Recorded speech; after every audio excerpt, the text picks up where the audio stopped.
बड़ी अच्छी हिकायत बयान की गई है कि आदतें नस्लों का पता देती हैं। एक अजनबी शख्स एक बादशाह के दरबार में जाता है और नौकरी तलब करता है। बादशाह ने उसकी काबिलियत पूछी कि क्या करते हो, क्या तुम्हारे पास हुनर है? तो उसने कहा, मैं एक सियासी आदमी हूँ। मैं फ़हम फरासत से लोगों के जहन पढ़ लेता हूँ, उनकी आदतें देख के उनकी नस्लों का भी पता देता हूँ।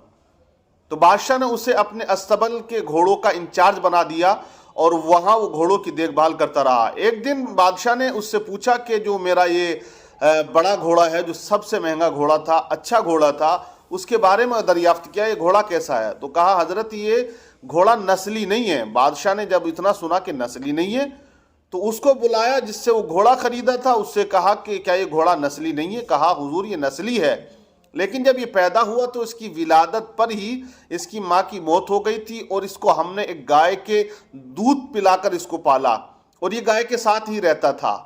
तो वो चला जाता है, लेकिन मसाइब से पूछा बादशाह ने कि तुमको कैसे पता चला ये नस्ली नहीं था?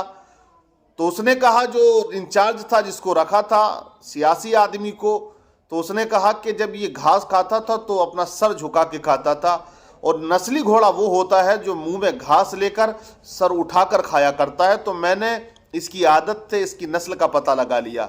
अब बादशाह उसकी फहम फरासत को देखकर बड़ा खुश हुआ। उसको इनाम इकराम में भेड़, बकरियां, गोश्त, भुना हुआ और बहुत सा खाने पीने का साजो सामान उसके घर पे भिजवा दिया और उसको अपनी रानी के, अपनी मलका के महल में एक खास मकाम अता कर दिया और वहां उसको तैनात कर दिया। कुछ दिनों के बाद उसने अपनी मलका, अपनी रानी के बारे में पूछा बादशाह ने कि हमारी मलका कैसी है? तो उस मसाइब ने कहा कि बादशाह सलामत, ये मलका जो है शहजादी नहीं है, किसी बादशाह की बेटी नहीं है, किसी बादशाह का खून नहीं है। तो बादशाह के पैरों की जमीन खसक जाती है और उसने अपनी सास को बुलाया और अपनी सास से पूछा कि तुम हकीकत बताओ वरना अंजाम बुरा होगा, क्या ये तुम्हारी सगी बेटी नहीं है? तो सासू माँ ने कहा कि हाँ, ये हमारी सगी बेटी नहीं है, क्योंकि जो बेटी हमारी पैदा हुई तो उसकी पैदाइश पर तुम्हारे बाप ने हमसे रिश्ता मांग लिया था, लेकिन हमारी बेटी 6 माह के बाद ही फोत हो जाती है, 6 महीने के बाद उसका इंतकाल हो जाता है, और हमने इस वजह से कि तुमसे रिश्तेदारी जुड़ी रहे एक अजनबी लड़की को गोद लेकर हमने उसको पाला था। सासू माँ चली जाती है तो बादशाह ने उस मसाहिब से पूछा कि तुमको कैसे इल्म हुआ कि बादशाह की बेटी नहीं है या बादशाह का खून नहीं है? तो उसने कहा कि इसकी जो आदत है ना, इसका जो नौकरों के साथ व्यवहार है, इसका जो किरदार है, वो जाहिलों से ज़्यादा बदतर है। मैंने अंदाज़ा लगा लिया ये शहजादी नहीं है। बादशाह ने उसकी फहम फरासत से हैरानगी जताई और फिर उसको इनाम इकराम दिया, गेहूं, धान और बकरी, बहुत से साजो सामान उसको दिया। वो खुश हो गया, लेकर अपने घर चला गया और बादशाह ने उसको अपने दरबार में अब बैठा लिया, अपना खास मकाम उसे अता कर दिया। लेकिन एक दिन बादशाह ने अपने बारे में पूछ लिया, कहा कि आप मेरे बारे में क्या कहते हो? कहा कि बादशाह सलामत, जान की अमान हो तो बात बयान करूंगा। बादशाह ने कहा, बिल्कुल, हम आपको जान की अमान देते हैं, आपको कुछ नहीं करेंगे, आप हमारे बारे में ज़रूर बताएं। तो कहा उस मसाहिब ने, उस सियासी आदमी ने कि बादशाह सलामत, आप अपने बाप की सगी औलाद नहीं हो, आप बादशाह इस वक्त बने हो लेकिन आप शहजादे नहीं हो।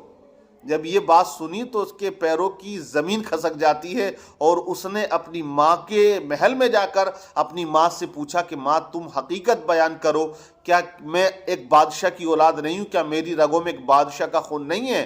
तो माँ ने कहा, बेटा, हकीकत यही है कि तुम एक चरवाहे के बेटे हो, क्योंकि हमारे यहाँ औलाद नहीं थी, और जब औलाद नहीं थी तो हमने इस खौफ से कि हमारी बादशाहत को कौन संभालेगा, हमारी नस्ल कैसे चलेगी, हमारा नाम कैसे बाकी रहेगा, हमने एक चरवाहे से तुमको गोद ले लिया था।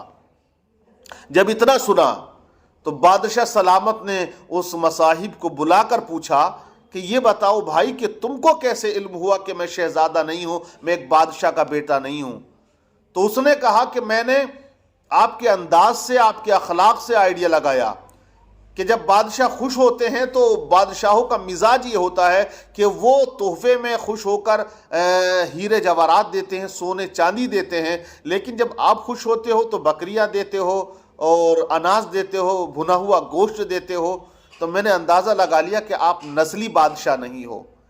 तो बादशाह ने कहा कि ये इनाम पकड़ो और महल से चुपके से निकल जाओ, किसी से ये बात बताना मत। تو آپ اندازہ لگا سکتے ہیں کہ کیسی کیسی فہم و فراست کے لوگ گزرے ہیں. اور آج بھی آپ کو وہ شعر یاد ہوگا، شبینہ ادیب نے کہا کہ ذرا سا قدرت نے کیا نوازا کہ آ کے بیٹھے ہیں پہلی صف میں، اور تمہارا لہجہ بتا رہا ہے کہ تمہاری دولت نئی نئی ہے. تو کچھ لوگ ایسے ہی ہوا کرتے ہیں. آپ کیا کہو گے ایسی فہم و فراست کے بارے میں اور عادتوں کے بارے میں؟ کمنٹس کریے گا اور ویڈیو کو شیئر کیجیے گا.